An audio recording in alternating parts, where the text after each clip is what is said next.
Good evening, Avram. Hey. I think your wrong mic's on. Oh, okay. Hold on. I'm not 100% positive, but I think so. Okay. Now I think I have the right There one. we go. The right one, yeah. Hello. There we go. All right. How are things going? Good. We didn't get blown away. That's good. There's a lot of theories as to why we continue to narrowly miss these, including area Indian burial mound or something, and What? I don't know. Honest to God, you can look it up. And my theory has always been it's all the hot air coming out of the St. Pete City Council. Okay. There you go. Well, that's a winning strategy right there. Yeah. So I would like to talk about Windows 11 and Windows 10. I had a story about that Yep. this week. Uh, About a nagging. Microsoft won't let me be. Yes. But, so we could talk about there's a couple aspects to this. One is, how to stop it from doing that to you. And the other is, why wouldn't you just want Windows 11? So Yeah, I got will it. talk about both of those things. Cool. So,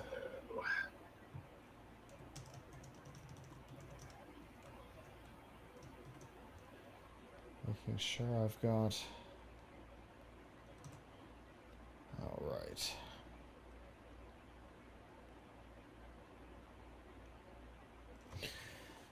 All right, and I imagine you've seen the topics. let's see. Busy couple of days. Okay. Right.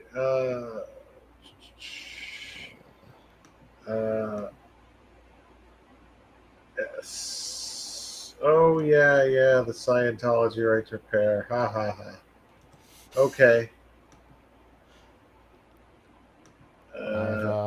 Wait. I've long wanted an opportunity to go after them. Are we doing the MacBook safe, or is that keeping your MacBook safe? No, that was just Or all right. we've been getting back into those kind of, Mm-hmm. high level how to things. Cool. Um, Cool. All right. Yeah. Let's. it's nice when you have some third parties who are capable of doing some writing for you on topics that are actually relevant. Yeah. That is good. All right, let me do this real quick. Fascinating.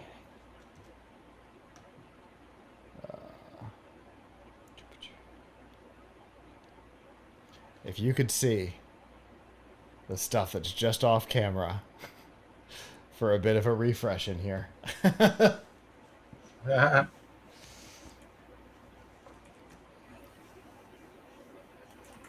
Studio's going to turn. For those of you watching live, you're going to get some inside baseball. The studio's going to turn. There's going to be able to have 3 different angles with like a translucent thing in the corner with lights behind it, and like it's gonna be cool. Yeah. Right. So we're gonna do that. We're gonna do that. Let's do.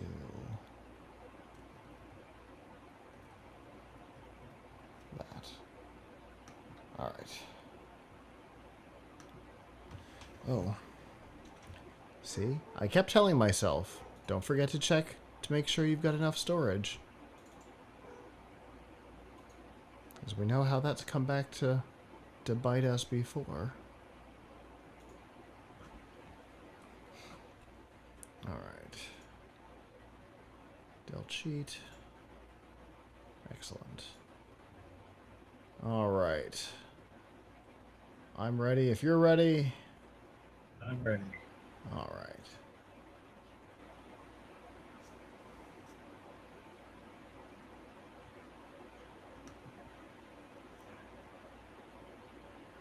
This week, Scientology fights the right to repair. Lenovo is gaming on the go. The FCC upholds broadband labels, and Spectrum customers are mad at Disney. It is Monday, September 4th, 2023, and this is episode 653 of F5 Live, Refreshing Technology, a proud part of the Tech Podcast Network. If it's tech, it's here.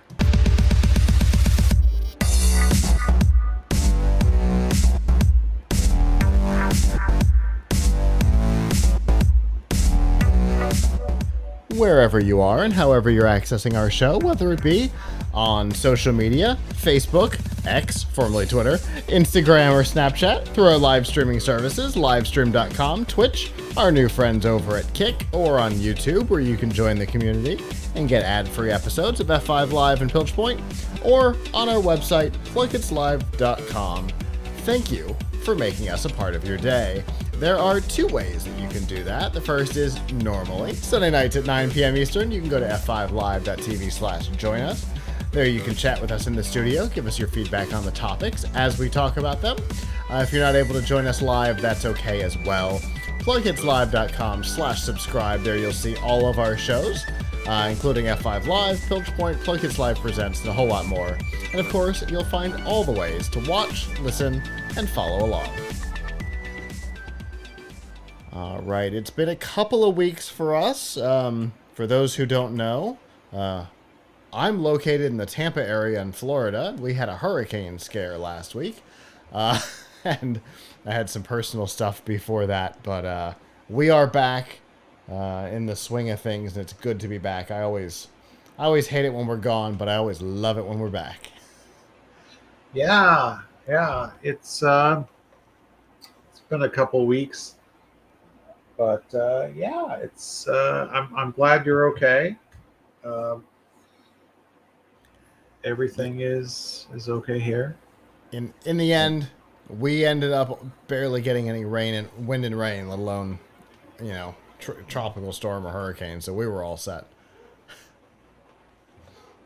Ooh. But I know the people in North Florida got whomped for the first time in, I think, over 100 years is what I heard, which is wild. So hopefully they'll be able to pull it back together. I know they've been killing it up there, getting power restored.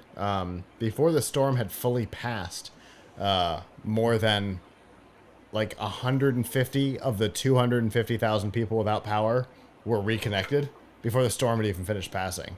And that's never heard of anything like that. So glad to hear that. Been eventful over on our side. How have things been over on yours, Avram? All right. Last week or so of summer before the kids go back to school, trying to get some things organized in the house. It's weird because, I'm an adult, so I don't go back to school. I've been working all summer, but it sort of feels weird, like my vacation came to an end. So sad. For some reason. I mean, I guess Well, I will say, like, things are a little more chill in the office, like the last 2 or 3 weeks of August, because there's just not as much. I don't know. Lots of people are off, um, but obviously this week it's going to be back to intensity, Sure. and I don't know. Now I feel like, now that I've actually had this weekend, I barely even worked this weekend. I kind of feel weird. Normally, I'm working a lot on the weekend, you know, Yeah. mainly doing other stuff. So now I feel like I could use an actual vacation of a few days. But what can you say? So, um, yeah, um, getting back into doing some 3D printing. Uh, so we'll we'll see. Lots of stuff. You know, we talk about it frequently on the show, 3D printing. I have one. I can see it from where I'm sitting. I still haven't done it. I gotta go find the how to get started.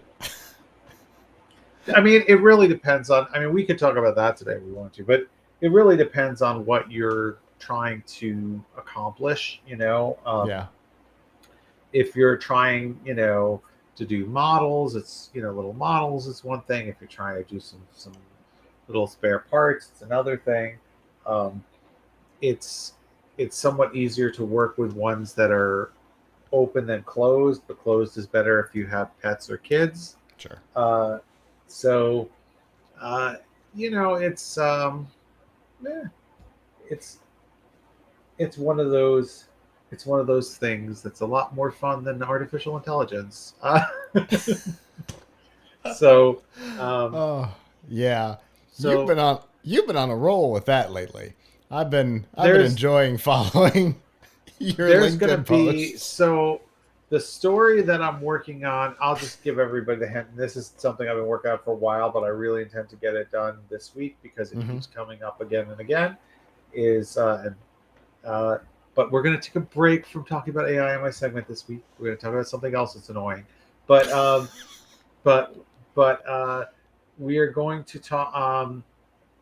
I've done a lot of interviews, and I'm going to be doing a story about um, whether machines learn like people and Oh, the okay. implications of that, because we hear a lot of people saying things in the media, even people I know in front of Congress, like, oh yeah, it's okay for machines to read all of your work, everything online, because if a person did that, it would be okay.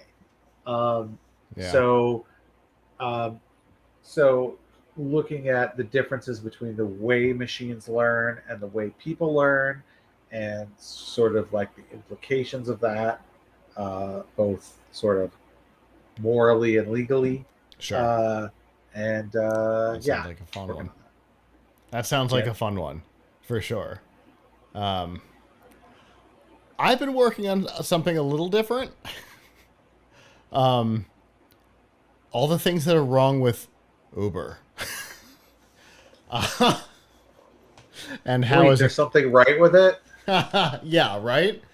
And particular Uber Eats and how you can get around their problems. It's we've been we've been driving as research for the piece to see Driving what what? Doing for Uber doing Eats. Uber Eats? Yeah. Oh, you've been doing work for Uber Eats? Uh huh. As Ugh. research to see where how people are screwing up. What Uber is, how Uber is like undermining your own understanding of how the thing works. Interesting. Yeah, it's been Interesting. fun. I've never used Uber Eats. Okay, If I have to order a meal, I order it from Grubhub. sure. So um, Grubhub doesn't have quite the saturation we have that Uber Eats and DoorDash have in our area. They uh, exist, but not quite to the same extent. Um, and so, you know, we look at questions people are asking. There were some questions about Uber Eats. We decided to dive in, so it'll be fun. Hopefully in the next couple weeks, we'll have all that put together. I love doing that kind of stuff. We haven't done stuff like that in a while, and it's nice to kind of get back into the deep investigative stuff that we did when it was more than just the two of us. You know, Yeah. when we had a bigger team for the regular, not just for special events. Yeah. We used to be able to do stuff like that, and but it's okay. We got stuff coming. Lots of stuff coming. Anyway, we also have a lot of news tonight to catch up on, so let's get down to it.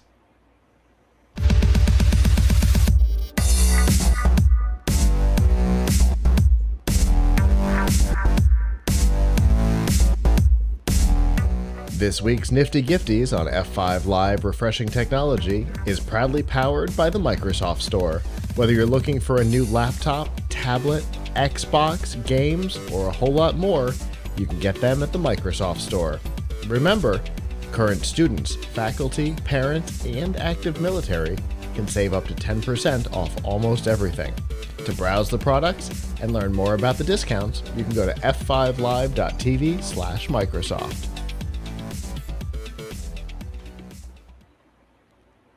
One of the stories we missed last week, while we were dealing with hurricane stuff down here, was about the right to repair laws, and in particular, that a longtime opponent wrote a letter to the state of California in support of their right to repair laws that are coming.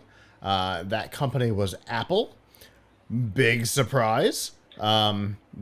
They have long fought it. They've added extra technology to their computers and their phones. I have been through it. I have a piece also that I've been working on about my experience dealing with Apple's anti-repair technology. And then they just said, no, we're in favor. Everything's good. Now, I think Apple was trying to avoid, in the U.S., in particular in California, what has happened to them in the EU, where the EU is actively seemingly going after them with things like the USB-C requirements coming up on phones and devices like that. But this week, we have somebody sliding in to fill their space as an opponent of right to repair laws. And I honestly, if I had been given 100 guesses, or a million years, as these guys like to calculate time, I wouldn't have guessed that our newest opponent of right to repair laws is Scientology. Now, it's not Scientology directly. This is an organization that is known for separation of concerns. They definitely have subsidiaries of subsidiaries of subsidiaries, and that's 100% what we've got going on here. Somebody from Author Services Inc., which is a subsidiary of Church of Spiritual Technology, which is a subsidiary of Scientology, like layers of layers, sent a letter to the U.S. Copyright Office looking for a new exemption. Follow this sentence, I know. A new exemption from the exemptions of the DMCA. Now, the DMCA says a lot of things, but part of it says that you cannot circumvent protective technology to violate trademark or copyright. Or patent, I think.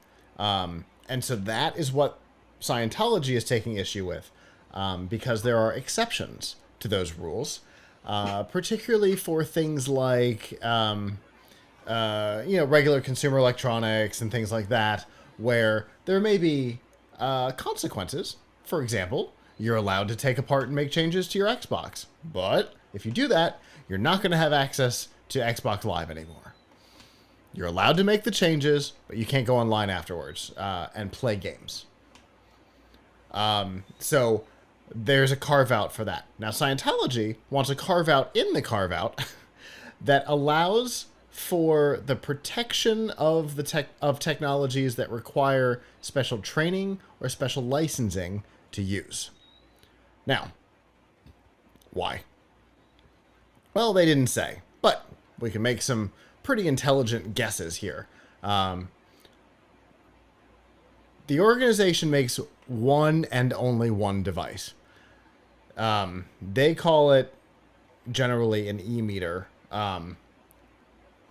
And you hold things and they ask you questions and only they can see your response off the meter. And it's an old-fashioned lie detector.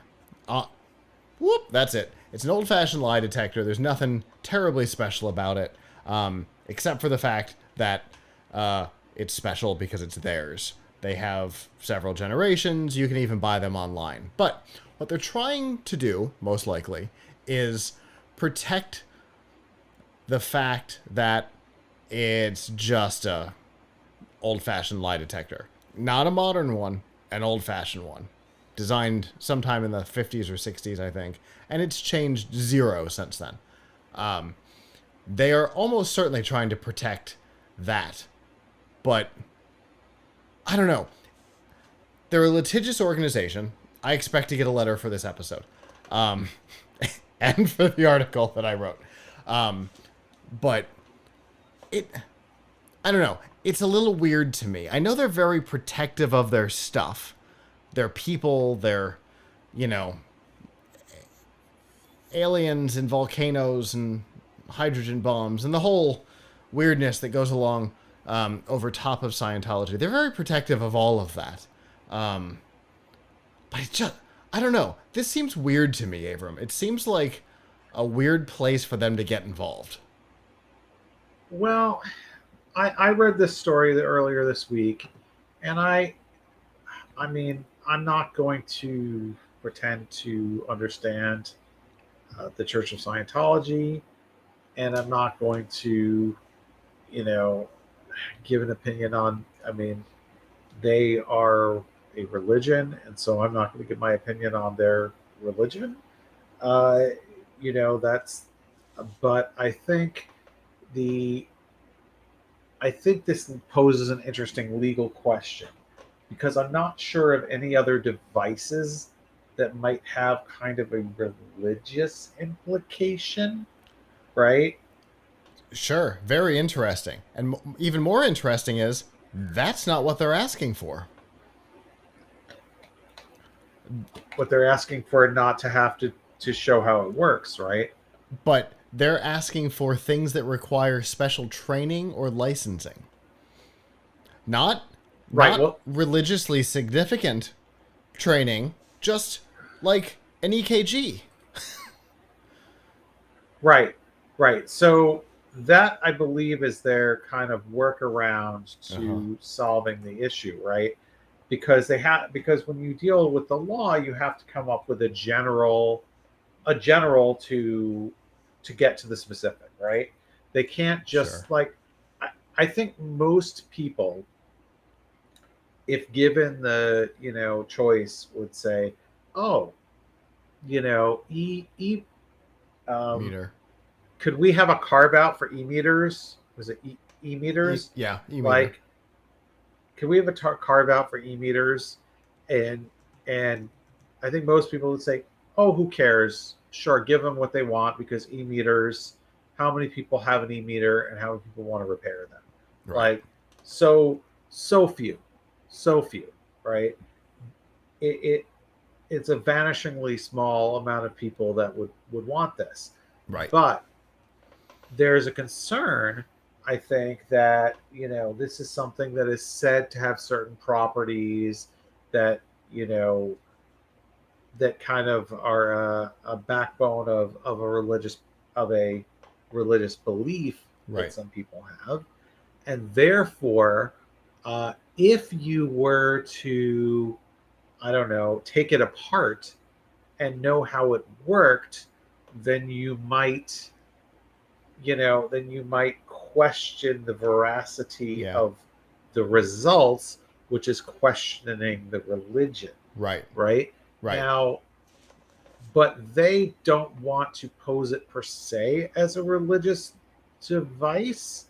And I'm not really sure what a religious, like, I can't name another device that would fit into this category, Yeah. uh, and that would in fact like cause some kind of a controversy. Like, there's a lot of things that people take as sort of articles of faith Sure. that we don't necessarily, um, question, because they don't, you can't scientifically prove them. Sure. I mean that's the definition of faith, right? I Right. mean, there's there's a lot of things that, that people believe, uh, in various religions, but you can't put a scientific, finger on them to say like, oh yeah, this is definitely, this is true. I've proven it with the test or with a,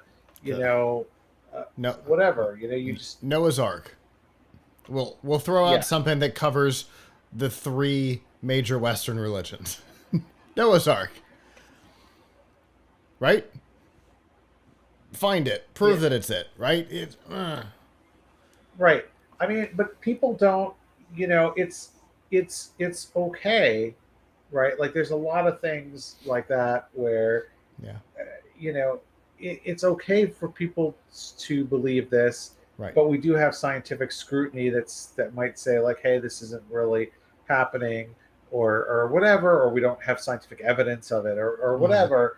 And but people still have sort of, I think, in civil society we have sort of a separation of church and state, where, and I don't mean in the governmental Right. sense, right? Where, there are people who will say, well, this is a scientific thing and this is an article of faith, and then there are some people for whom, like, hey, you've got to prove, they they don't they can't deal with this disjuncture, right? I mean, there's a whole bunch of people, for example, who will say like, hey, the Earth is really only 5,000 years old, or something like that, even Yeah. though all of our scientific evidence says that it's, 4 billion years old. God put So, dinosaur bones there to to test our faith. I got you. right, and there's people who believe that, and I'm not.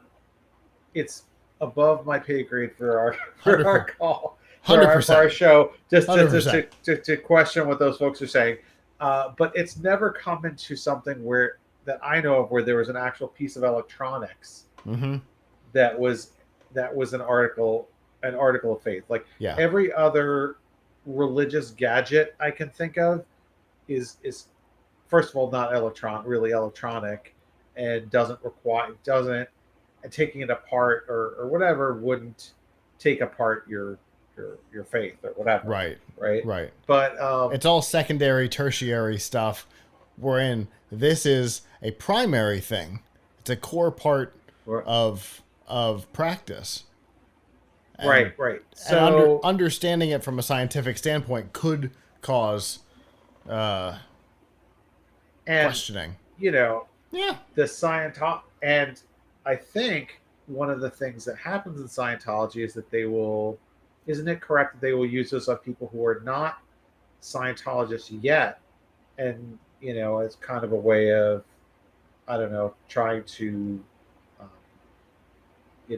proselytize, Yes. let's They use say, them. They them use them in mall kiosks. into the faith. So, Signs that say stress test. Yeah. right, so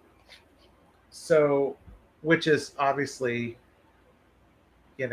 different than some of the other ways that we see some religions, proselytize. Sure. But hey, to each their own. But I think there's some worry there that if they look at it and they're like, oh yeah, we've kind of demystified the e-meter, that will Yeah. harm, the credibility of their, um, the credibility of their effort. Sure. The, the Sure. The And problem is, ever since Leah Remini's show, they've really had to go into kind of offensive mode, I think, because she did a good job of screwing up credibility. I think With they've been. I mean, I don't think that was the first thing like oh that. I mean, there's been a no, but lot. I think that was the first time that there was something that was widely watched. It was on a basic cable channel. I think it was it was widely available. Right, right. So For those of us anyway, here, like, if they opened the vents on their kitchen stoves, I could smell it. Like, that's how close we are to HQ. right. So, we know a lot about. Anytime somebody quotes information, it comes from our local newspaper because they did the big investigation. The St. Pete Times did the rundown. So, we know a lot here, but I think outside of our area and outside of LA, it was a little less known before. And now I think they're having to. That's why you're seeing the TV commercials and the billboards and stuff like that. At least we are. I don't know. I Right. realize So it's special here. yeah, I mean, I'm not seeing that around here, but anyway, yeah. So I think this is so, but they have to set a legal precedent, and they don't want to say. I Yeah. don't think they want to. I think they want it's Scientology, and there's science in the name, right? So they want. I think they want to maintain the sanctity, the concept that the e-meter Sure. is, does what it says, and so I think they're worried that if somebody, I mean, I don't know, to try to be sort of look at it charitable to their point of view. Let's say, you know, they're thinking somebody who doesn't know what the e meter know enough about the e-meter might Right. look at it and say something like, "Oh, this is just whatever. It doesn't Yeah. really do what it says," and then it's more bad publicity for them. So if so, what I don't know enough about anything to say whether that person would be right or Right. whatever. Who knows? So I think consequently they're trying to protect this sort of article of faith, and Sure. their way of doing it is to say, "Oh yeah, so what we're going to do is we're going to um, we're going to make sure that anybody who has to use such device has been trained on it."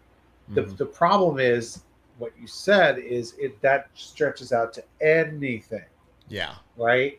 Because now, And everything. Logitech says the quick start guide in the box with their mouse is special training, and therefore you can't open it. Right. Obviously, that's a comical extreme, but Well, you but know, wait, don't you have the special training if you read the quick start guide? right. Oh, that's interesting. Yeah. I mean, they said if you had the special training, you could repair it, right? True. True. So if the quick start guide is the You special could still get training, around it. then I mean, that I guess it depends on who decides what the special training is, Right. right? Exactly. Yeah.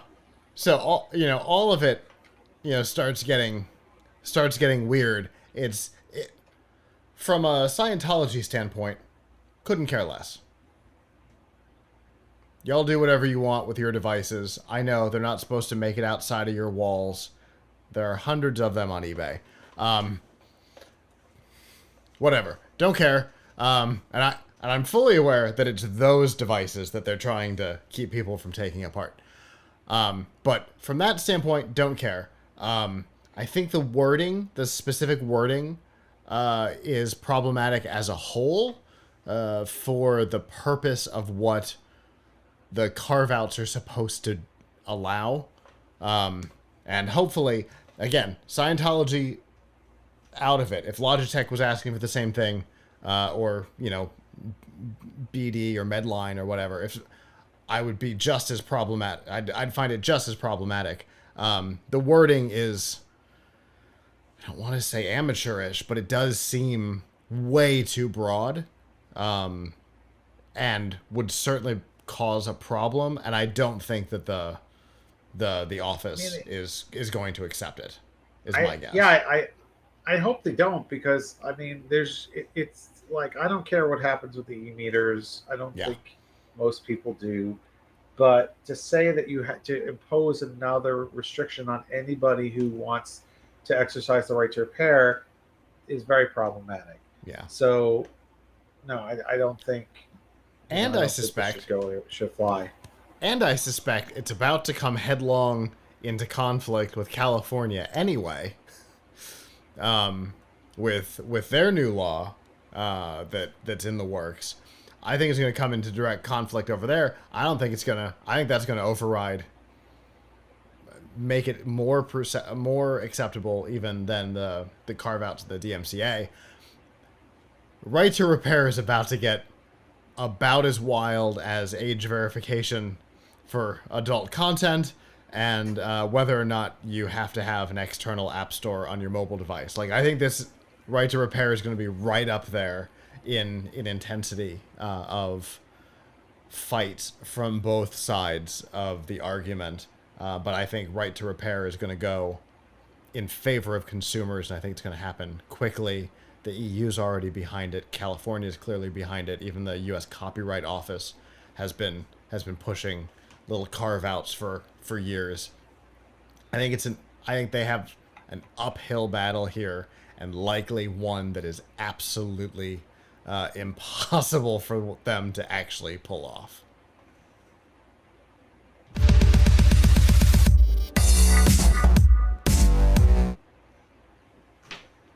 Nope. I apologize. That's the wrong thing for those who are watching. I'm going to find the right one. There it is. Let's do this. Nope. All right. I apologize, everybody who's listening. Everything is running together. We'll do this again in a second. Hold on. It's not that easy to stop everything. Okay. All right. Live viewers, that was fun. Let's try this again, shall we?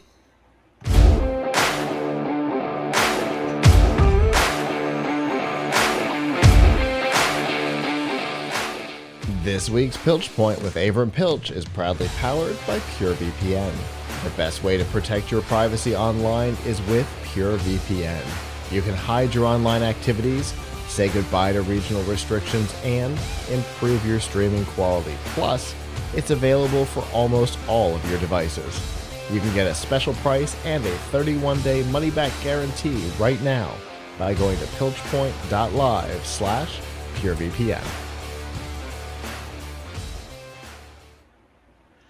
All right, Avram. You have been having a fight with your own computer. What else is new? That's the whole fun of having computers, isn't it? The problems. That's what they tell us. No problems, no fun.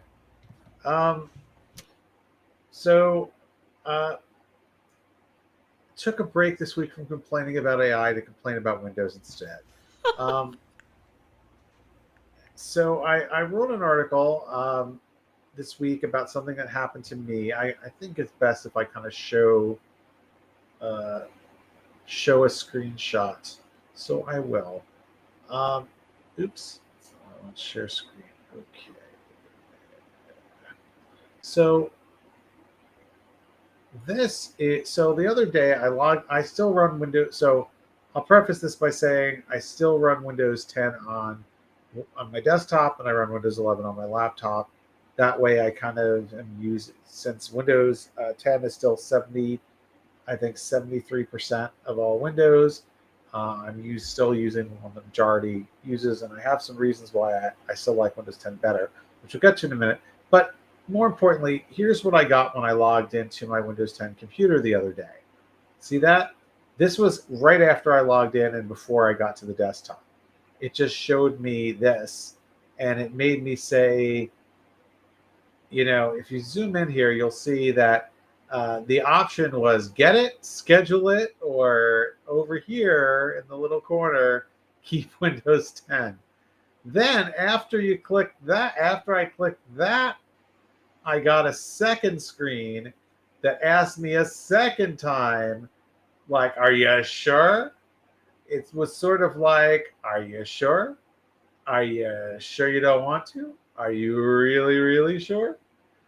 Because it kept saying, and then the other thing is, if you use Windows 10, see, it still gave me this was like the second screen it showed, so I had to hit decline upgrade. So two clicks, but that wasn't enough because once I get back to the desktop, I have this little update icon in the tray.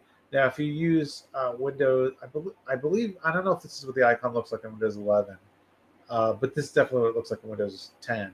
Um, you get the little icon that says like, hey, you got to reboot your computer, and you click on it. It usually takes you to the Windows Update page and tells you what critical updates you have. So I click it, but what I got instead was this. I was up to date, but it wants me to install Windows 11, even though I said no many times. So I find that really annoying because what it's doing is it's kind of ignoring your choice and trying to push you toward Windows 11. Um, when you've chosen to stay on Windows 10, which, by the way, is still a valid operating system and will be supported through, I don't know, into 2025.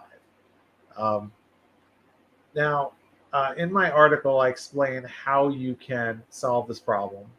You can go to a particular, you can go, if you just have Windows 10 Home like I have and you don't have Pro, you can go to this registry key in your registry editor, set a target release version value to 1, and then make your target release version 22H2, which is the latest version and the last version, major version of Windows 10.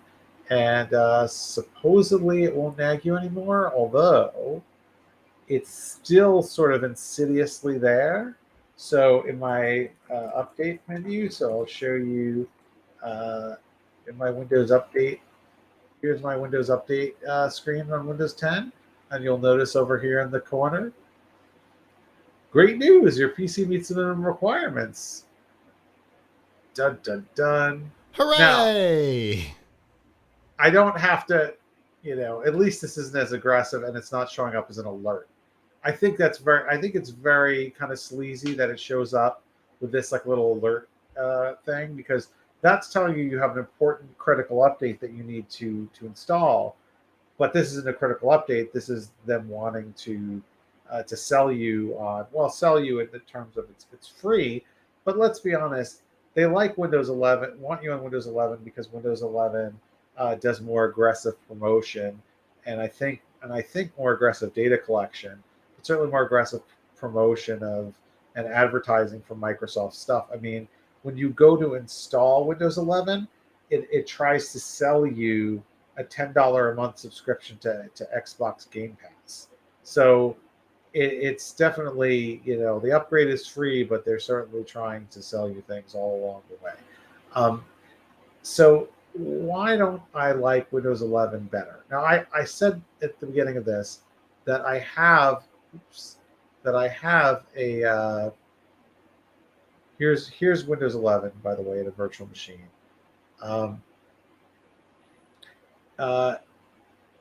That I said that I have this on my laptop. So I'm using my laptop about half the week and my desktop about half the week. So I actually am using Windows 11 quite a bit. But I still like Windows 10 better for a few reasons. Everywhere that I've tried it, Windows 10 still seems to perform a little better, although numbers tell us that they should perform about the same, at least on relatively modern hardware. I don't like the UI. Now, there are things you can do to improve it and make it look more like Windows 10, but of course, most of these are hacks of one sort or another. So one thing I don't like, and I know that there's workarounds for this sort of, is the start menu. This, just to give you a flavor of what we're talking about here. So the start menu has, you can see on here 18 pinned apps. By the way, this is a clean install, and you can see how much crapware Microsoft puts on there. A link to LinkedIn, you know, the Kindle Solitaire, which they'll try to sell you an upgrade, WhatsApp. If you didn't have Microsoft Office 365 already, try to sell you that. So this is taking up, this start menu here is taking up 24.1% of the desktop real estate at 1080p resolution. The start menu on Windows 10, on the other hand, let me see if I can get a start menu on Windows 10 to show you. Okay, I'm going to change what screen I'm sharing so you can see this. Okay, so here's a start menu. Here's a plain. Now, if you look at this, you can see that there are, we said there were 18, right? 18 shortcuts of Windows 11.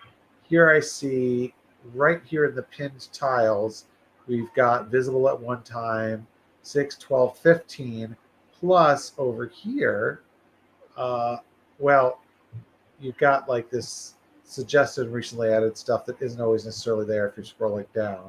So if you're scrolling down, you can see there's an additional 16, 17, 18, 19, 20, 21, 22, 23, 25, 26, 27, 28, 29, 30, 31, 32. The B could be a set. So basically, I think there's like 33 slots here.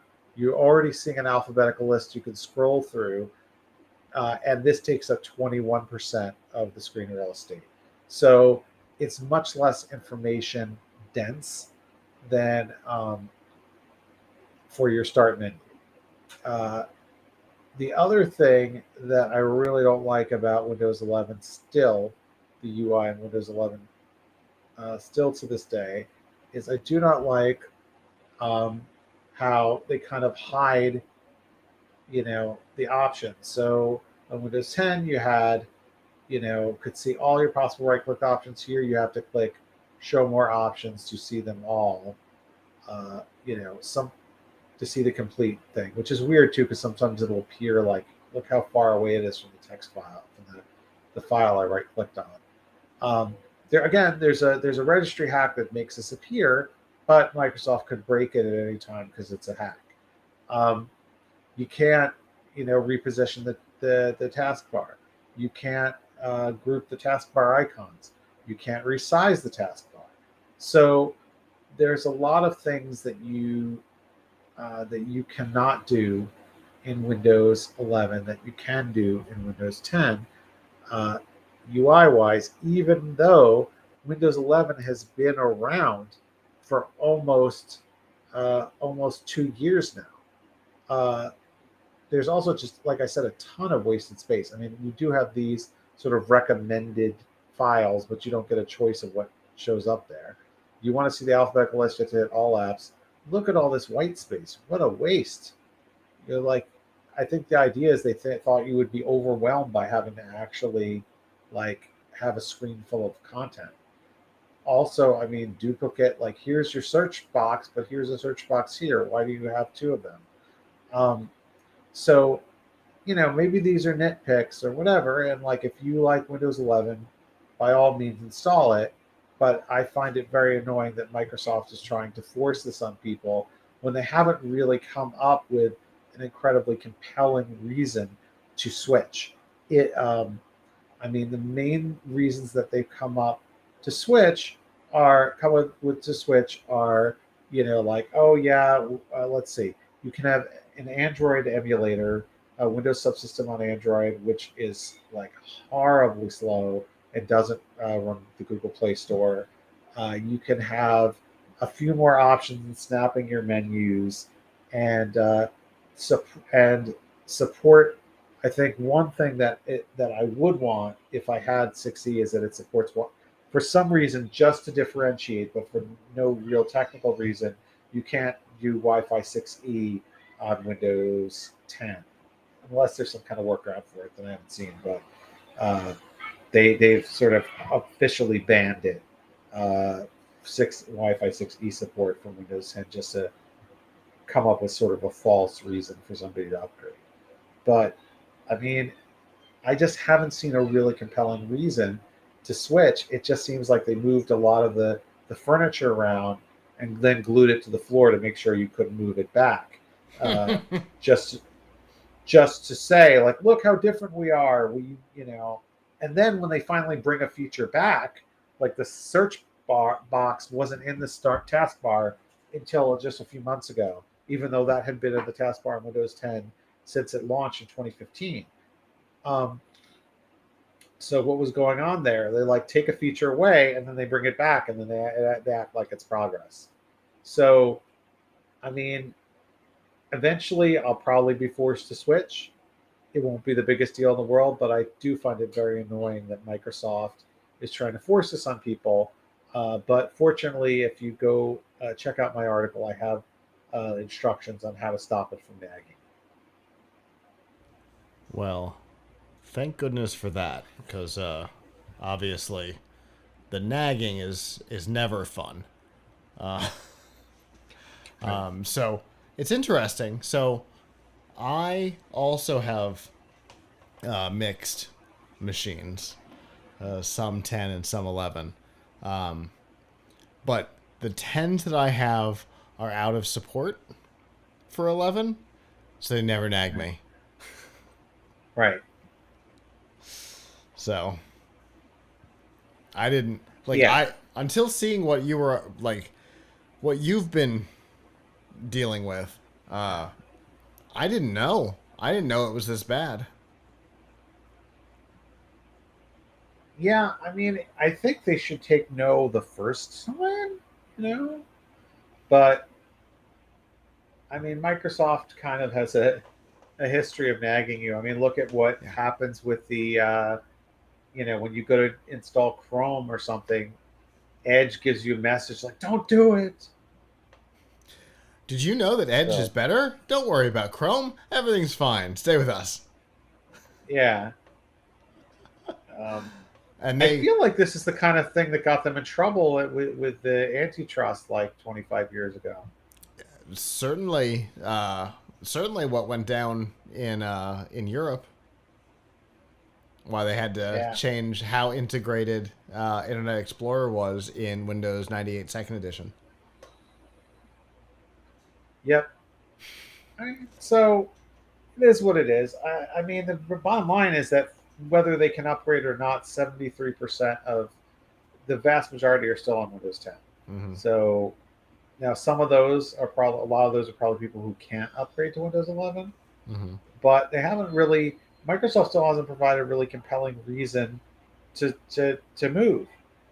They just haven't. Like I Yeah. don't know. I haven't seen the reason. Have you seen a reason that you feel like is really compelling?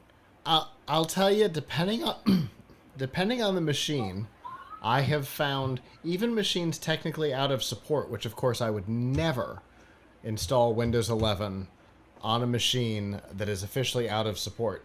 Um, even on, particularly on this machine, I find it actually runs better on 11 than it did on 10. Really? Yeah. Huh. And granted, this thing was designed for 8, so, everything's up in the air on it. But, Uh, my laptop definitely runs slower since I have put it to 11. It's yeah. much slower. But I also have thrown caution to the wind on my laptop, and I run Insider program on there. So I don't know if Mm-hmm. that itself would make it slower, but Yes. I'm in like the dev channel on on my laptop, and I never really have problems with like it crashing or anything like Yeah. that. Actually, it's fine. I want to have. I would go into Canary, but I feel like that, which is the earliest build, Yeah. but I feel like that might be too much of a stretch for something that I'm using for work. So, Just um, asking for trouble. yeah, I have. If I hear there's a cool feature in Canary, I'll install it in a VM. Yeah. Yeah, for So, sure. Yeah, so I have twin machines. And one I have running 11 release, and one I have running 11 Insider Dev. and the dev machine definitely, like, the general usage, resource usage is higher, sitting idle, and everything runs slower. From what I understand, some of the operating system is built in debug mode for Insider, which would explain why some of it runs slower. That I don't know that for sure, but it's what I've heard. That parts of it, whatever they're testing hard in the current build, could have been built in debug mode so that they get constant diagnostics. Oh, okay. Yeah, I just, I want to see what the latest. What they're up to. And I have a journalistic interest in seeing what the latest stuff is. So. Sure. Yeah. So I've got a machine upstairs in the office that is running on Insider, and I'm always surprised when I get onto like this computer that's not, and I've tried to use a feature that I've come to become so used to, and it's not here. There. Right. Where's that? Exactly. Oh, right. Never mind. It's not real yet. Yeah. Exactly. And I mean, there have been some improvements, like getting the search bar back or something. Mm-hmm. Also, I really wanted to try the Copilot stuff that they have, which so far is extremely disappointing. It doesn't do much. But again, like, how am I going to know if I don't have it installed, right? Yep, for sure. I can't complain. If you're going to complain, you got to know what you're complaining about, So, yeah. So, I have to kind of separate the hype, because we'll hear all the time stuff like, "Oh yes, it has AI built in now," and then you go and you click it, and it's like the Copilot thing is just a window on the side that basically is the same thing as visiting Big Chat. Yeah.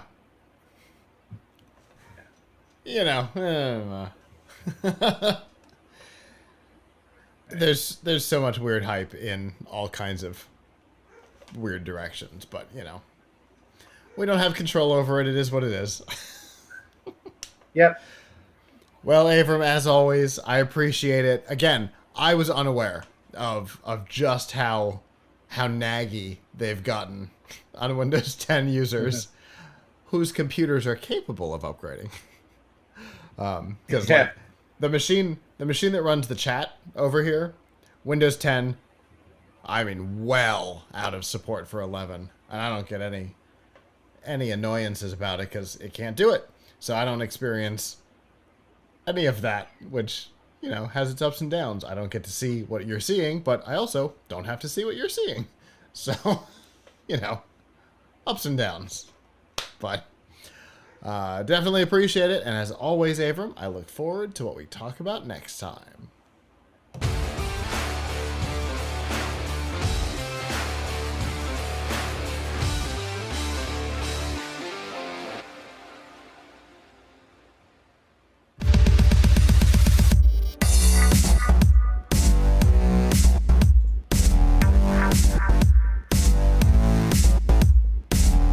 This week's Extra Life on F5 Live Refreshing Technology is proudly powered by EXA. EXA brings the latest technology to gamers, offering the most immersive products for the ultimate gaming experience. They've compiled the best elements of cutting-edge ENC tech, the latest in Bluetooth 5.0 and 7.1 surround, plus extra features into their headsets so everyone can enjoy a sensational gaming experience. And they've got headsets for Xbox, PlayStation, Switch, and PC. Plus, they won't break the bank. Learn more about the headsets that are available and any current promotions by going to f5live.tv/exa. Over the last couple of years, handheld gaming has become a big thing. It used to be a big thing. Nintendo had the Game Boy, Sega had the Game Gear, PlayStation had the PSP, and then it kind of dropped off. Smartphones became common. People were going to that for handheld gaming. But dedicated gaming devices have come back. Obviously, again, Nintendo put that into motion with the Switch. Then Valve came behind with the Steam Deck. And now it seems everybody wants in on the action. And our most recent addition is from Lenovo. It is the Legion Go, which is an interesting combination of things. It is a handheld gaming computer like the Steam Deck with removable controllers like the Switch, and the whole thing runs Windows 11. Now, if you're not watching this sequentially, go back and check out the Piltch point about Windows 11, but that notwithstanding, it is a full-fledged Windows machine out of the box, which means you have more choice out of the box than you do with, say, the Steam Deck. You can use Steam. You can even use Steam in big picture mode, which is essentially, which is pretty similar to what the SteamOS interface does. But then you can do Epic Games. You can do Xbox Game Pass and the Microsoft Store, and just write your own down. Right? There's all kinds of capabilities. Plus, it's a Windows 11 computer, so you can use Word and PowerPoint and all kinds of other things on it as well. Plus, the specs on it are pretty fantastic. In particular, where it totally outshines the Steam Deck is that its 8.8-inch screen has a resolution of 2560 by 1600, as opposed to the 720 screen that's on the Steam Deck, which I think is going to be very popular for gamers, and starting price is at $699, so it's not an inexpensive device, but they have put a significantly better screen on it. I don't know. I'm torn on it, Avram, because a lot of people who bought the Steam Deck have said it's now collecting dust. Interesting. So, so first of all, I want to say that if you want to see some more detail and some pictures, I don't think your article has any first person original pictures in it. Yeah. We have some on Tom's Hardware because Andrew Friedman, our PCs editor, had the chance to go meet with Lenovo and actually try it. Super jealous. I didn't get to go that day, but he did. So his impression of it is that it was a little heavy compared to the Steam Deck. I mean, when we're talking heavy, we're talking that it's about 0.4 of a pound heavier. So, not, I don't know how serious it is. It's 1.88 pounds versus 1.47 pounds. And the ROG Ally, the Strix Asus ROG Ally is 1.34 pounds. Okay. So, this is so. And that one we missed when we were off as well. That was going to be one of our topics. Right. So what the broader topic is that people seem to want this form factor, or I should say, companies seem to think people want it. I think the Steam Deck has gotten, I mean, it's a good question. I don't know what the sort of retention is. I mean, where have you read that people aren't using them? Even from reporters, some of your colleagues at some of the other sites have even written about how they were excited when they bought them, and now they're sitting on a shelf. I know a couple of friends, Alante is the exception, but I know a couple of friends that were carrying them around with them all the time when they first got them. For people who have been around for a while, Audie was carrying hers around every time I saw her, and I haven't seen it recently. It definitely faded quickly. It may not have faded entirely. Obviously, Alante is a great example of that, but the usage seems to have slowed. And who knows? Do these same people play Switch? Do these same people play Nintendo Switch? Yes. In fact, I've seen Audie with her Switch around more recently than I have with the Steam Deck. So what that suggests is that the form factor, the Uh-huh. idea is a solid one. Mm-hmm. The problem is what can you is the titles that you can play Right. on it. Right. Which seems like what Lenovo is going after here, right? The limitation with the Steam Deck out of box, again, you can wipe it and put Windows on it. Right. But out of box, the experience is limited to Steam and Linux. Yeah. Linux games So on Steam. so Although it's a interest great device for Xbox Game Pass, from what I understand. so for what it's worth, my son has a Nintendo Switch, right? And we play it together a lot. Mm-hmm. And like that form factor is fantastic, but the games obviously have to be made for it, and a lot of PC games are made to be used with keyboard and mouse. Right. So you need, the games have to really like be made for that kind of dual Support stick, controller. and they have to really be controller friendly Yeah. games. But what we do find with the Switch, and maybe this is happening more and more lately, which suggests to me that Nintendo should, maybe come out with a new Switch after all these years with Sounds like they're more, sounds like they're working on it. like a faster one, because we A have second had a second games. gen. I mean, it's certainly time, right? Yeah. We have had games that we have played on it where they lag, like where we get like like huge performance issues. Like we had a game we were playing today that we really enjoy called Gigabash, which apparently was originally a PC game. Um, Really fun game. You can play co-op, and it's like like kaiju, and you can fight each other or fight in co-op and go through levels or whatever. Not a very complicated game, but Sure. and not very not very fancy graphics. But if you get enough enemies on the screen at once, it starts to get very, very laggy.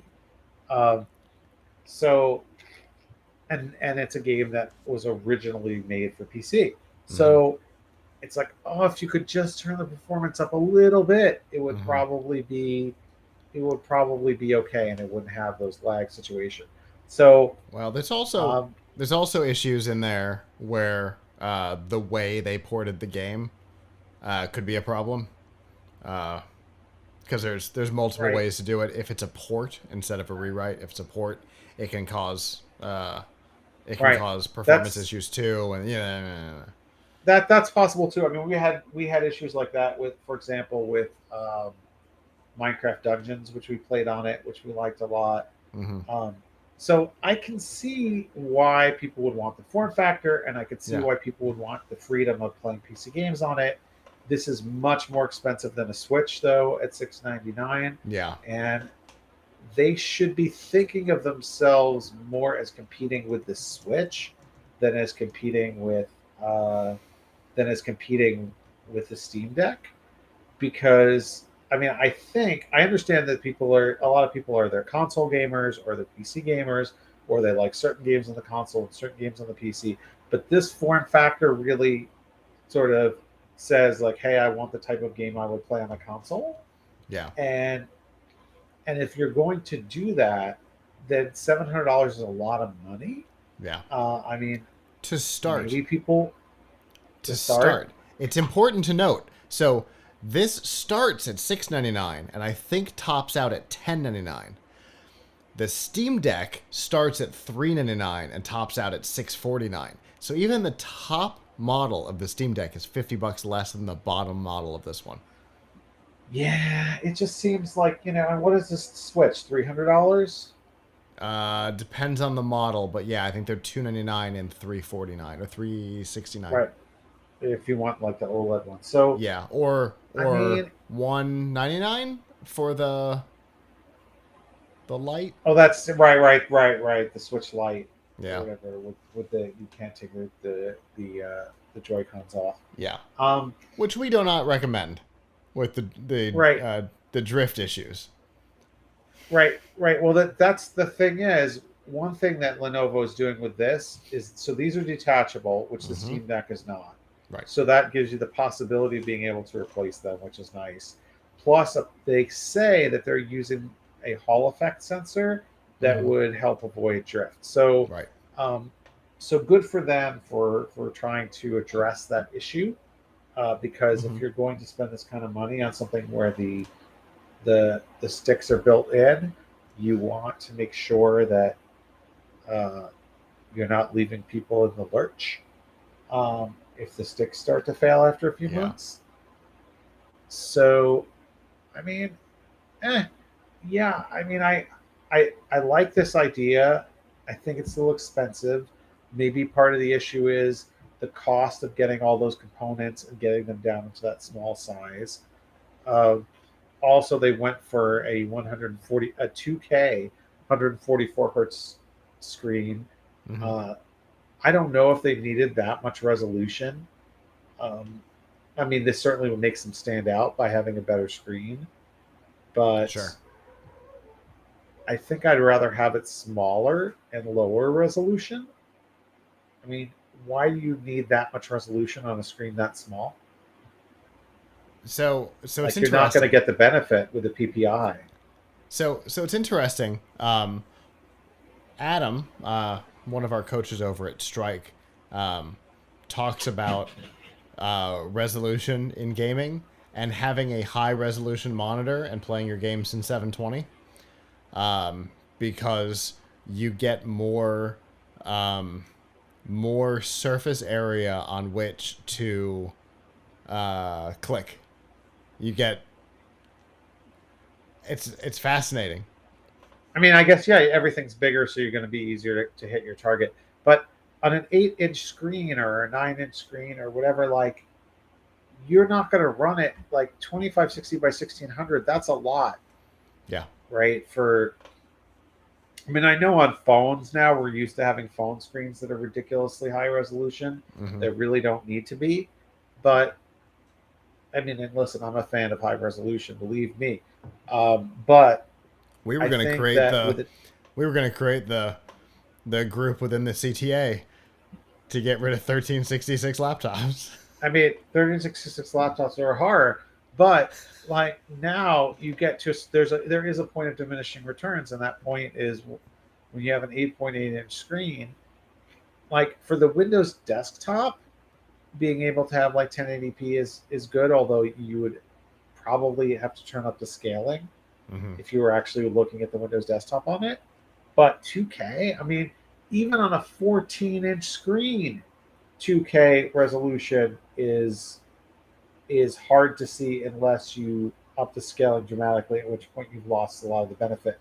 So, but the processing power that you need to drive that 2560 by 1600 and 144 hertz, they're not going to get it out of an AMD Ryzen Z1 Extreme, Mm-hmm. right? I mean, at best, maybe they can play games at 1080, um, and definitely, probably not 1080 144 hertz unless they're playing a really old game. So, uh, yeah, I mean, I think the screen is overkill. Um, so, I mean, I'm I sure. I want to put one in my hands. I mean, Uh, it seems like fun. It seems like fun. It seems like, I mean, we see this form factor is something that people want. yep. I think it's a little. I think it's a little heavy and expensive. The Mm-hmm. RG Ally is also quite expensive. Yeah. I think you need to get. I think to compete with Steam Deck, you really probably need to be $500 or less, um, Probably. because at that point, people who might be buying a Switch would be saying like, "Well, this is better than the Switch. I'm getting to play my PC games or whatever." Um, so, on the other hand, games that were made for the Switch, first of all, you get to play Nintendo games that you Mm-hmm. can't play on PC. True. You can't play any of that IP. And second of all, games that have been ported to the Switch are supposed to be able to run on that hardware, whereas a lot of the stuff for Steam Deck, you know, you can try to run things on it that aren't optimized for it, but and That's the beauty of the PC ecosystem. But you can't be guaranteed that they'll all work. So Yeah, they'll all work well.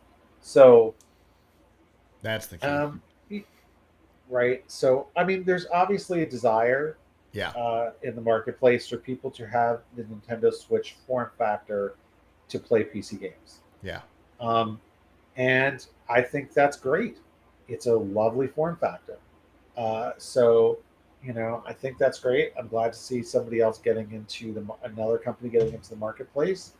Um, Maybe we'll see even more, but I think people, I think they're still trying to figure out what consumers really want. uh-huh. But my guess is they probably want it lighter than this. They probably want it lighter, a little bit smaller and lighter than this. Yeah, yeah. Either way, I want to put my hands on it. And to your comment about um, seeing more of these, I suspect right now it's the big guys that are putting their hands in the pot. But my guess is at CES, we're gonna see everybody putting their hands in the pot. Everybody's gonna Well, wanna. it's already, but those have already existed. There's a bunch on Amazon. Yeah. That are like basically little known Chinese brands that have been doing Mhm. this kind of stuff for years, and they're very expensive. Like they're Yes. very very expensive. So Right. those are like $1,000 plus to be clear, right? Uh, so But I you know, suspect what we'll see is maybe the second tier brands and the non-computer brands, maybe the accessory brands who are going to license in and stuff like that. I suspect that we'll see stuff like that start coming to market, or at least be announced during CES this year. Once they see, the Steam Deck sold out, they were back ordered. We'll see what happens with this and its sidekick. Um, the weird PlayStation Portal probably won't have PlayStation's Wii U. I mean, Probably won't have any bearing on it. But if they see a couple of successes, you might see some of the traditional accessory manufacturers start getting into the game. well, I want to see if Alienware is going to get into the game because they almost did. They Yes, they had a did. concept UFO Mm-hmm. that was pretty well good to go, and they decided not to come out with it. So, um, like they're the natural companies that you should expect to be getting into this are not Lenovo. It's not Lenovo, maybe Asus, but more likely Alienware, Razer, um, I was gonna say Razer because they had one too. Alienware, and Razer. Well, Razer have one that was basically it was an Well, Android one. they had a CES prototype that never came to market. Uh, right. Oh, and by the way, Razer actually did at one time was the pioneer. They actually had. I'm trying to remember what it was called. Was it called the Razer Blade or something? Like 10 years ago, they had and they sold it like a PC, um, a PC screen with like two joysticks, but it was huge. It was like 12 inches or something like that. I'm trying to remember, Ra- and it didn't really go anywhere. But they did come out with it actually. the Razer Edge game, Yeah. I think was the name of it. The but it had its own problems because it was running a Qualcomm Snapdragon processor, Right. which create as you have noted over the years, the experience on it, if you're not just trying to run Android, is very different. Right. Windows Right. on ARM has been questionable at best. But So they trying to succeed with that was going to be a challenge anyway. I'll tell you what nobody wants. Nobody wants an Android gaming console. Nobody wants that. Stop. We've seen Correct. it time and again. Oh yeah. Don't make it happen. Please stop. Like nobody cares.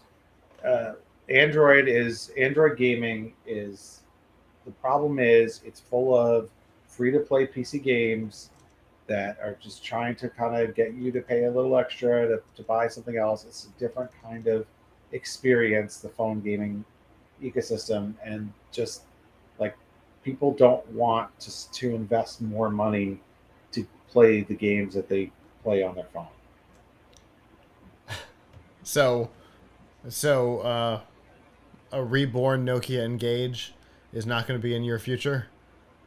No, I don't think anybody wants. I like we've seen companies like do it or want to do it because it's easy enough for them to just basically take a phone processor and put that experience into that form factor. But I think that's terrible. Yeah. I mean, what people want is they want the Windows ecosystem, or barring that, like they want the Steam ecosystem, or barring that, something that's like a really good catered game system like Nintendo. Yeah, 100%. 100%. The weird exceptions of, Android powered fake Game Boys that you can actually pop a Game Boy cartridge into, things like that. That's a whole like very specialty thing. But it's not just an Android phone with controllers. It's not a Nokia Engage. And that concept, I think Nokia proved that concept in the first heyday of handheld gaming. Nokia proved that wasn't going to be the win. So I want to put my hands on it. I'm going to reserve some of my judgment until I have one in my hand on weight, on performance, and things like that. Hopefully I will be able to do that at some point. Worst case scenario, they do become available October 23rd of this year. So, 7 weeks or so from now. So maybe I'll head down to a retailer and see if I can put my hands on one if they end up in stores. But it's an interesting concept, and we'll see what comes of it.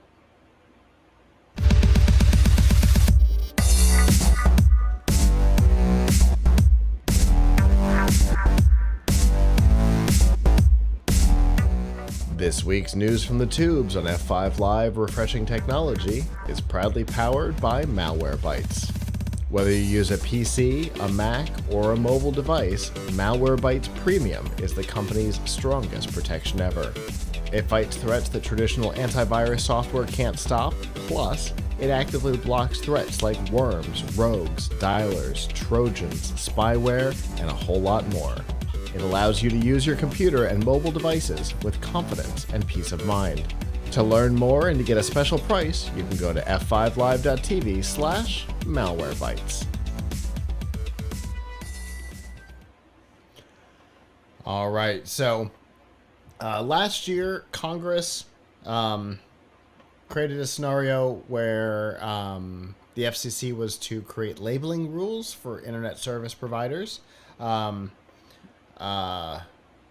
Similar to the nutrition facts, essentially on food. They wanted to have a scenario where people understood what they were paying for.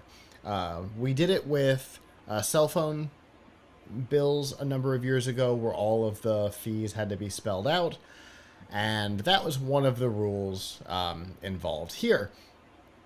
As you might expect, the ISPs responded negatively, and have actually, through their trade groups, petitioned the FCC to abandon the concept entirely. Now, a couple problems. One, it wasn't their choice. They didn't come up with the idea, right? It was Congress that said this is what you need to put together. And two, consumers generally want it. They responded very positively in the initial comment period. Consumers were pretty excited. Instead of, my cable bill is $59.99. I don't know what cable runs these days. And I pay $83. Why?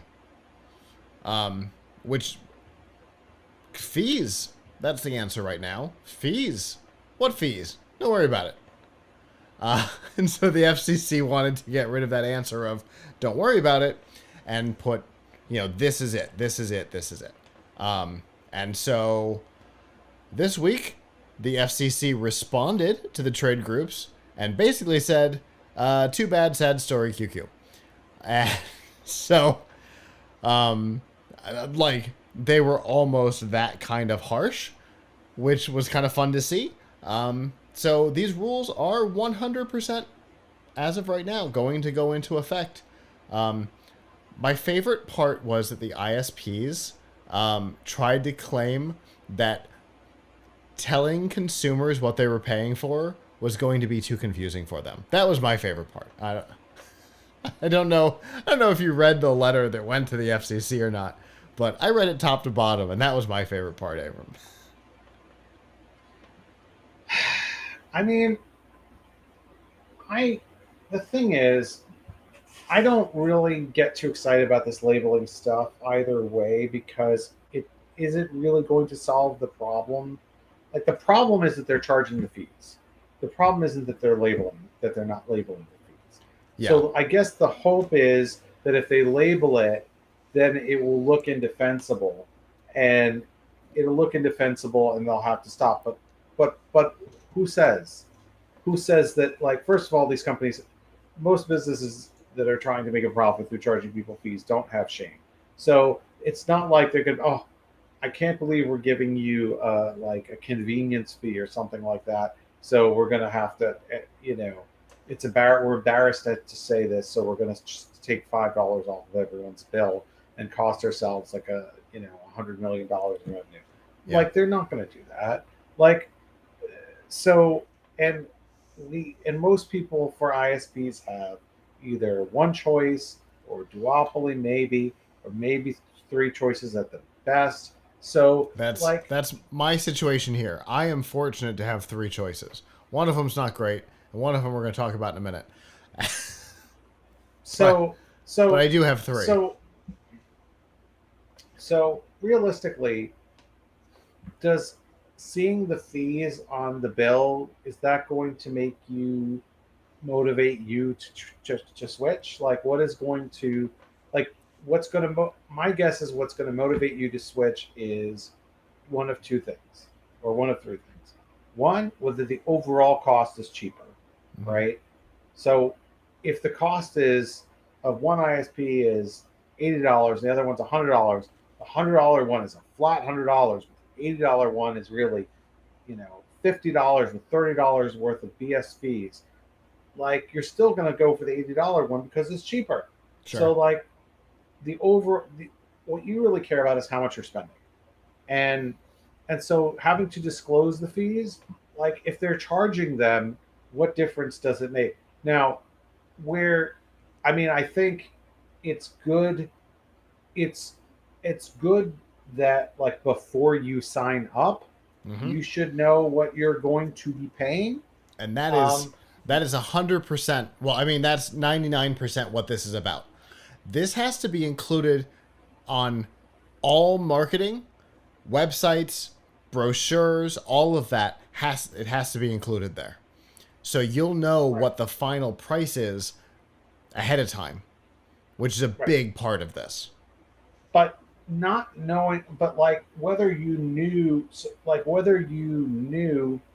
that, let's say, it, like whether you knew about the what the fees were for or not, like as long as you know what you're going to be paying, like that's what you need to know. Now, sure. It would be nice if this resulted in people saying something like, wow, you really charging me $10 for that? We know you're full of it. But like, even if you say that, who are you going to say it to? You're going to call them up and get the voicemail tree and complain? Like, right. You don't really have any recourse. Your only recourse is to switch. And so when you're signing up, you should know what you're going to pay. Now, I wish this were true of everything else in life, because there's so many things that are full of fees and this that are full of fees like this that you don't expect. I mean, they should do that when you go to the hospital, right? But the reality is, okay, so you're gonna, like, labeling or not labeling. The problem, as always, is are you getting the features that you need at the price that you want? Sure.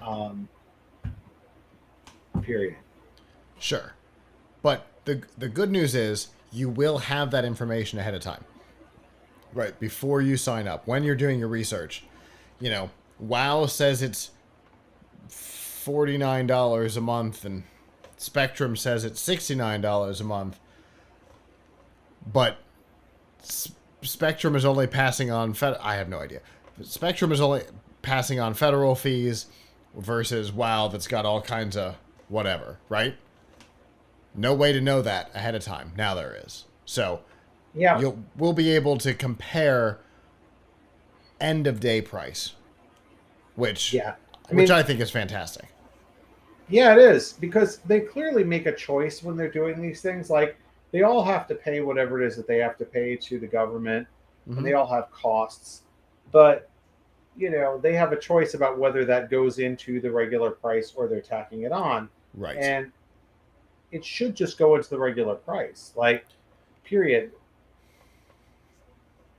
I recently, like about 6 months ago, changed my plan from like Verizon cable to Verizon home internet only with no cable. And what I was shocked to find out when I called, I asked them, I'm like, oh, it says it's going to be this price, but what's it really going to be? Like, what are the fees? Because the cable easily had like $30 at least worth of fees every month. And they said, oh, no, there's no fees. And I didn't believe it. But so far, they've been right. It's been exactly $49.99 a month. Now, does that mean that they don't have to pay licensing to the FCC or whatever it is? No. I think that they're just absorbing the price it's part of the price. So they have a choice. They don't have to, nobody ever has to charge you a fee ever. Right. They can build it into the price and then price their things appropriately. Right. Every time they add on a fee, they're just doing it to deceive you. Right. Absolutely. Look at AT&T, or we'll go with the same company. Look at T-Mobile 5 years ago versus Metro PCS. Same company. T-Mobile had all the fees. It's this much, and then there's FCC fees. Blah, blah, blah. And Metro PCS, the price on the sign outside is what you pay. Right? Same exact company. Because Metro just pulled it all into the price. This is what your out the door price is going to be. And it worked really well for them. So I think that kind of behavior, knowing the price up front, is helpful for consumers. Right. And if you're bucking the trend, in Metro's case, it was a big sales success. It's so much so that other companies started doing it behind them. Right? You had right. What was the walkie-talkie one? Not Nextel, but it's Boost Mobile. Boost Mobile did it, and you started to see more companies kind of come behind. Cricket, AOA. I don't remember what the other one was.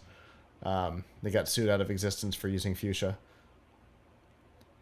But being upfront about pricing seems to only help. So right. unless you're being shady. Right. Yeah. So we'll see what comes of it. It's definitely an interesting idea. We saw something similar. They didn't have to disclose up front, but they had to disclose each fee on your bill with wireless a number of years ago.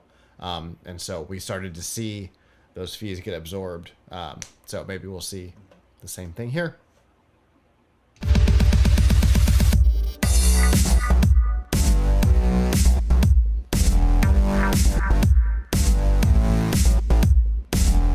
This week's DRM Not Included on F5 Live Refreshing Technology is proudly powered by Amazon Prime.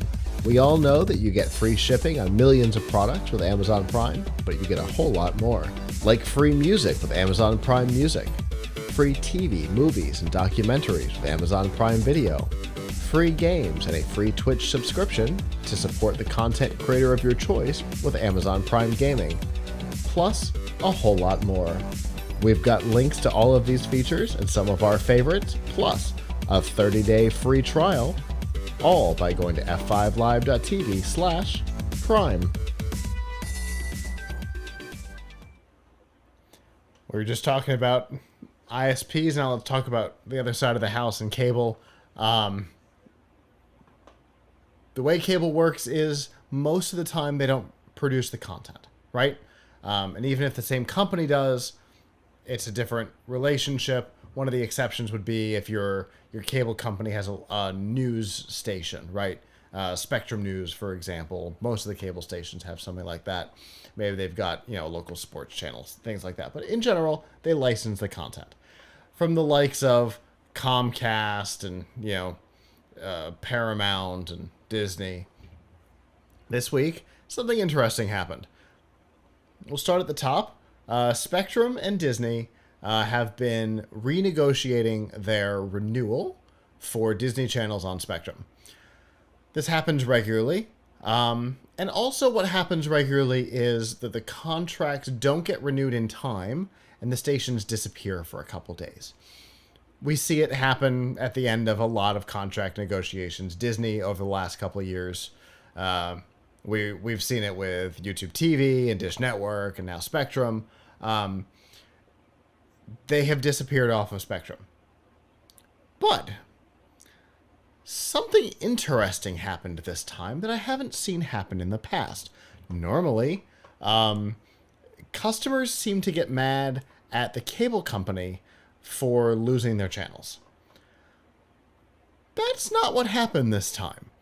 Customers seem to have generally gotten mad at Disney, so much so that cancel Disney Plus was trending on Twitter, or X, or whatever we're calling it now. Because they were saying that if Disney was going to demand this much money and hurt us this way, that we're going to hurt them that way by canceling Disney Plus. It's an interesting change of position that I think comes about almost entirely because of the weird relationship between consumers and media that has happened over the last couple of years, and the way we interact with it, right? There was the whole, Netflix created a business model. All the other companies wanted to get on board, even though Netflix's business model doesn't quite work the way they said it did. And the more companies who have gotten involved, cord cutting, you're not actually cutting a cord, but cord cutting has gotten as expensive as not at this point. And we now think of the streaming companies oftentimes first. Avram, you just said in the last segment that you dumped the cable side and went just internet side, right? So many of us. Am I saving money? A Probably little not. bit. Not that much. A little bit. Right. I think I'm saving like $30 or $40.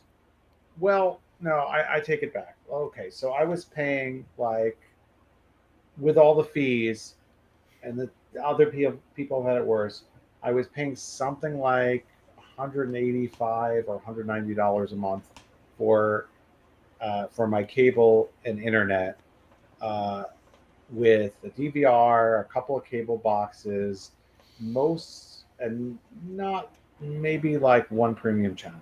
So now, and then I also, on top of that, was still spending money on streaming services like Disney Plus and Netflix. So when I cut my internet just by itself, for faster internet, I might add, went down to was just $50, and that's all I have to pay. Okay. But then my family wanted like a live TV service, so we got YouTube TV. Sure. And that was $60, but now it's like $70 because YouTube TV is effectively cable, right? It pays licensing for all these different channels. Right. Works the same. Except that, in fact, Disney had trouble with them in a contract negotiation, I think 2 years ago. Right. So if you take YouTube TV, which is like $70, and the cost of the internet, that's like $120. So I'm saving like $60 or $70 a month off of what I was paying, because I before I switched, I had all these streaming services. So if you assume that you were going to have the streaming services anyway, then getting rid of cable, I still saved money. if I had my druthers, I might really, if it was just me and I didn't, you know, have wife and kids who want like to watch like the 11 o'clock news, then I would not have YouTube TV at all, um, and that would be fine. And then I would have, save that money.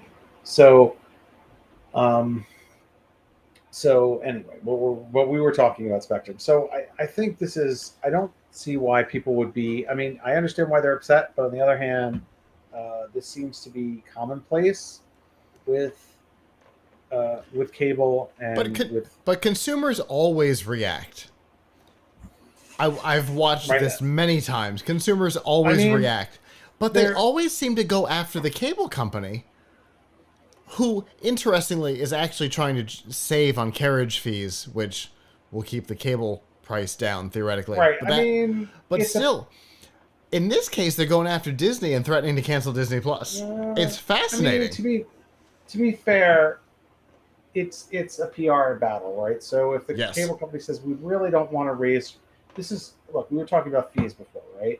And a fee is a way of trying to disclaim responsibility for what you're charging, right? Right. Right. So, Right. Right. oh, we'd really like to charge you only $50, but we're charging you $80 because all these other things that we are forced to pay, right? Right. Um, so the um, imagine if we lived in a country that had VAT tax, right? Like here in America, sales tax is not, talk about disclosing a fee. Sales tax is not part of the price, Mm-hmm. right? So you to know how much you need to pay, you got to figure out what your state and local sales tax is. But in England, what you see is what you pay because somewhere in there is the VAT, right? Um, but the company has to kind of absorb it, so to speak, or include it in the price. Right. So anyway, to make a long story short, the I mean, yeah. So the cable company's going out there and saying we don't want to have to charge you more, but we have to charge you more because these mean um, companies want their carriage fees. To be fair, it really isn't a fair situation at all because the the companies are really double dipping on the cable, on the customers and the cable providers, right? Like they want you, like for example, one of the channels is channel. Well, here we have a channel 7, ABC, right? ABC is a broadcast channel. Mm-hmm. So if you had an antenna, you could get ABC for free. Disney does not. Disney is perfectly happy to give ABC away for free to viewers, Right. but still more than but still wants to charge the cable companies and in effect cable subscribers Mm-hmm. money to get it. Yeah. But the business model of ABC is just make money through selling advertising. Mm-hmm. So they're they're they're hurting, in a way they're hurting themselves because they're going Yeah. to lose advertising revenue. But I guess they figure, hey, we're only going to have a short disruption because Spectrum can't, like the cable company cannot get away with like not having ABC, right? Sure. There, I mean, And there's some channels maybe they could get away with not having, but they can't get away with not having like ABC. sure. So they could probably get away with not having baby TV, which is one of the channels that's currently dark for a while.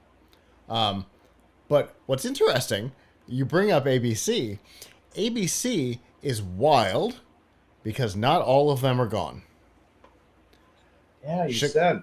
Chicago, LA, New York, San Fran, Raleigh, Durham, Houston, and Fresno are the only ones that are gone.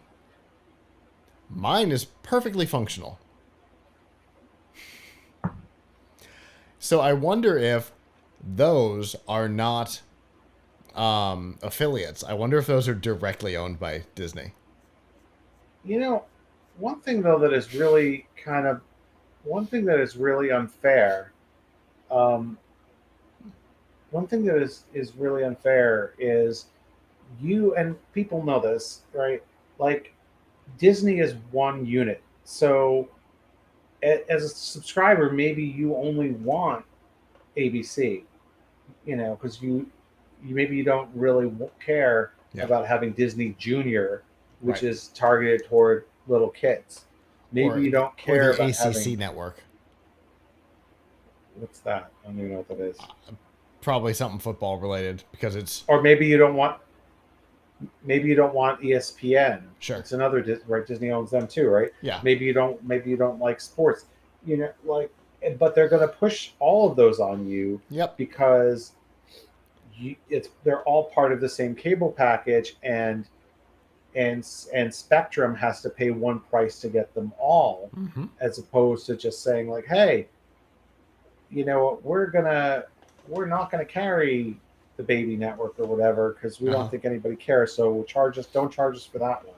They Right. bundle it to force everybody to pay for it. Like Yep. here in New York, for example, if you have almost any cable package, you get you you get yes Yankees Entertainment Network, Yankees Okay. Entertainment Station or something, Station. right? Is that what it is? Let's Yankees go with that. Entertainment Station or whatever. So it's a channel that shows Yankee games that's owned by the Yankees. And they also show, I think, some other games when in the off season, like Nets or something. But Yankees Entertainment and Sports. okay, so Yankees Entertainment and Sports. So as someone who's a Yankee fan, when I had cable, I absolutely did watch it. But for anybody who's not a Yankee fan, they were accounting for something like at least $3 of everybody's bill, and you Right. couldn't say no. So, so I think that's terrible. That's why people want to do cord cutting in the first place, is because they don't like all this bundling where they have to pay for things that they don't watch. Right. Um, you know, so uh, it's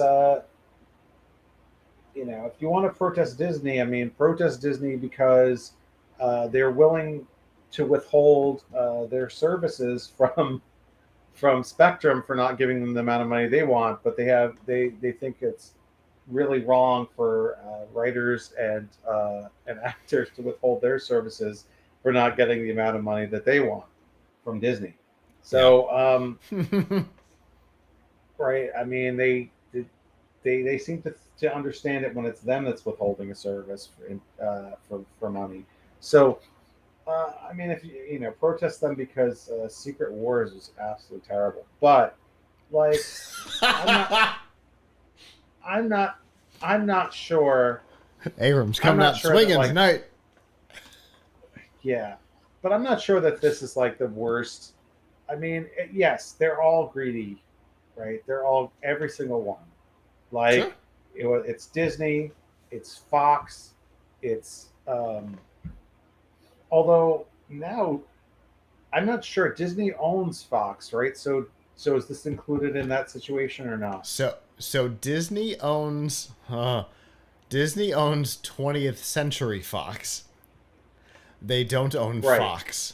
So they don't own the Fox network. right. They Uh, don't own Fox News, but do they don't own they don't Fox own any either. of the type. They They don't own own Fox. They own FX. yes. So Hmm.